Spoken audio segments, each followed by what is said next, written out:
तर नमस्कार भाऊलिक, स्वागत आहे आपल्या अजून एक मिनी ब्लॉगमध्ये. तुम्हाला असं आरशात बघून बॉडी दाखवतोय.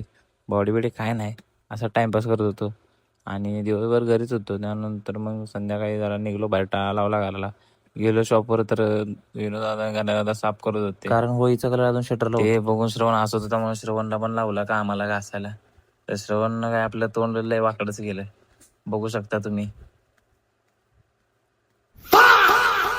श्रवण काय दात घासत होता ब्रशमध्ये, काय आता सोडा. तिथून मग आतमध्ये गेलो शॉपवर आणि गाणीला ऐकत बसलो. श्रवण भाऊ वेगवेगळीच गाणी ऐकत होता.